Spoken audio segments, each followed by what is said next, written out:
ser, e no ser o medo não há.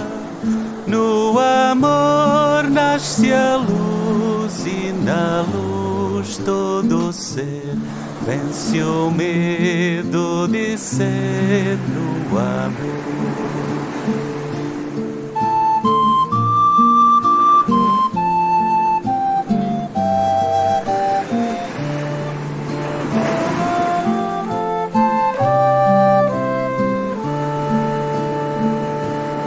Luz do amor inunda nosso ser, que se faça de amor e de luz. Shalom. São por demais interpeladoras as leituras deste 19º domingo do tempo comum. A primeira leitura nos fala da experiência de Elias. Perseguido pela rainha, Elias se refugia na caverna do Horebe, onde acredita Deus se vai manifestar para provar sua raiva contra os sacerdotes de Baal. E Deus se manifesta de facto, mas não do jeito de Elias. O coração de Elias estava preparado para uma experiência empolgante, cheia de magnificência, de poder, porque acreditava Deus precisava mostrar seu poder. Mas os sinais de Deus são bem diferentes dos que povoam o coração de Elias. Afinal, o Senhor não estava no vento impetuoso, como não estava no terremoto, nem no fogo devastador. E isto surpreende Elias, habituado à grandiosidade da manifestação de Deus. Na cabeça de Elias, na nossa cabeça, Deus só faz sentido quando se apresenta com seu poder sobre tudo e sobre todos.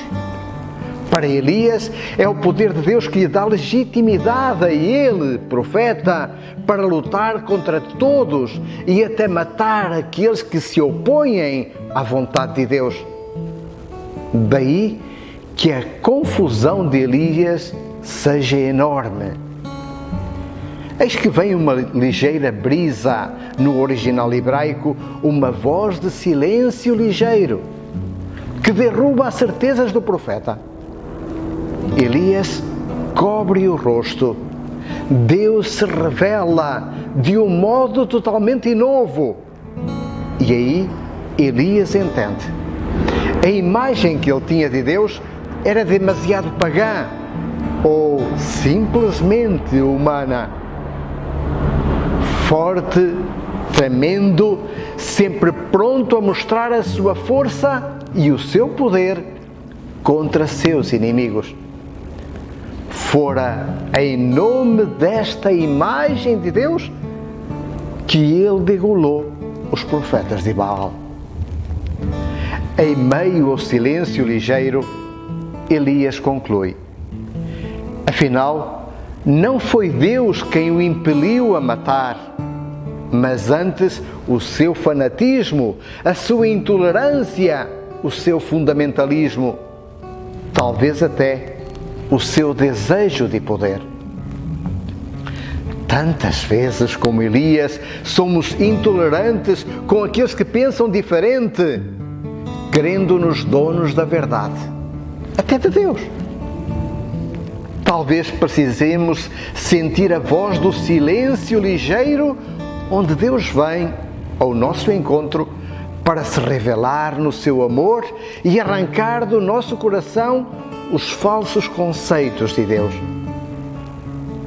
para quebrar os ídolos que fomos construindo dentro de nós para satisfazer o nosso ego, dar força às nossas verdades, justificar nossas atitudes. O Evangelho vem exatamente nesta linha.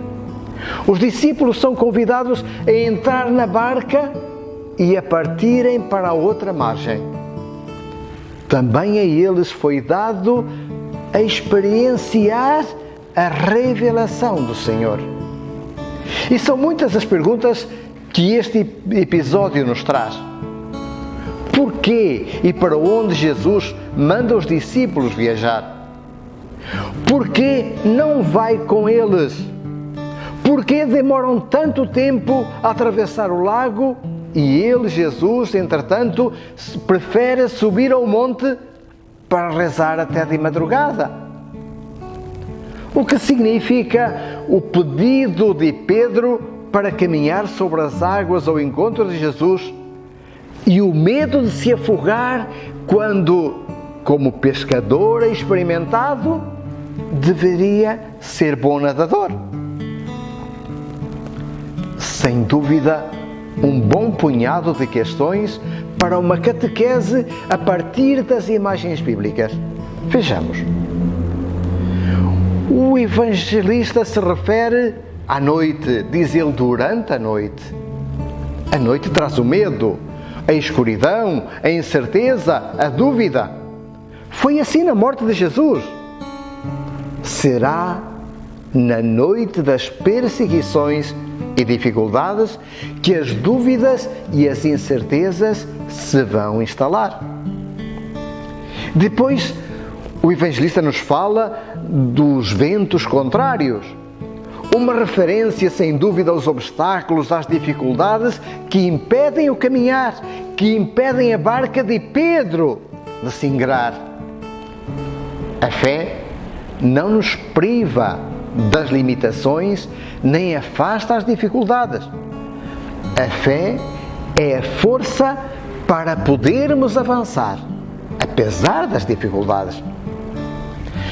Há momentos em que até aquele que tem uma fé mais sólida se sente só, em meio à angústia do silêncio de Deus. Quantas vezes nos perguntamos de que serve a oração, a fé? Quantas vezes nesta pandemia nos perguntamos onde está Deus? Ao cair da tarde, o evangelista reporta-nos a morte de Jesus. Ele sobe ao monte para se encontrar definitivamente com o Pai. Por isso, os discípulos estão na escuridão, desorientados, cheios de dúvidas. Vêm depois as águas. Representam as forças do mal, da destruição. Diziam os rabinos, só o Senhor não teme os turbilhões e as tempestades. Só Deus pode aplacar a violência das águas. Também os discípulos, na ausência do Mestre, temem as forças do mal. A situação é dramática, mas precisa ser aceite. Se não enfrentarmos os medos, eles tomarão conta do nosso coração e vão nos destruir. Mas se os olharmos de frente, se os assumirmos, eles serão dominados. No fim da noite, Jesus aparece caminhando sobre as águas, como só Deus pode fazer. Aqui uma espécie de profissão de fé velada. Jesus é Deus.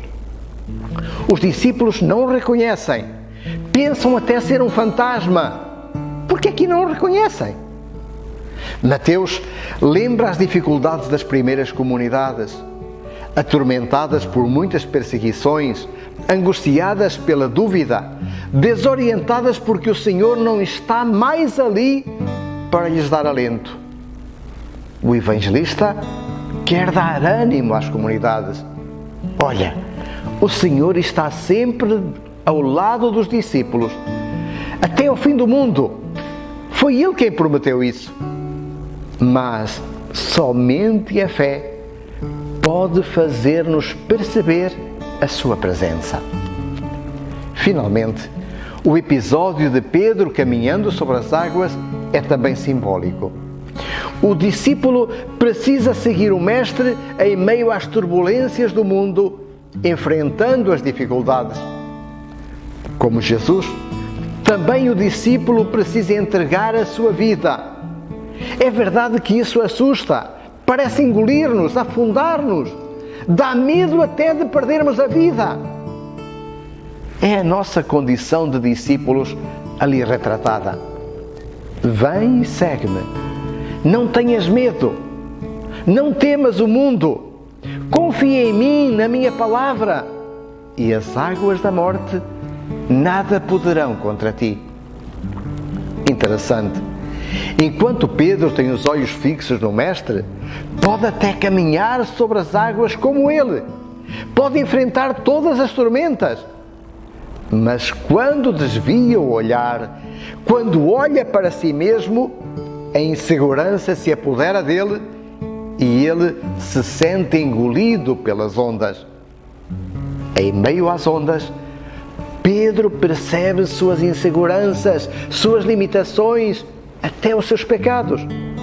E isso faz tremer. Mas ele sabe onde está a sua força. Salva-me, Senhor. E Jesus lhe estende a mão, dizendo: não tenhas medo, eu estou contigo. Quantas vezes, diante das dificuldades, nos sentimos perdidos? Quantas vezes nos sentimos tremer? E também a nós, Jesus diz: não tenhas medo, eu estou contigo. Shalom. Vozes de paz estão se ouvindo. Vai pela estrada o peregrino. Rios de amor estão fluindo.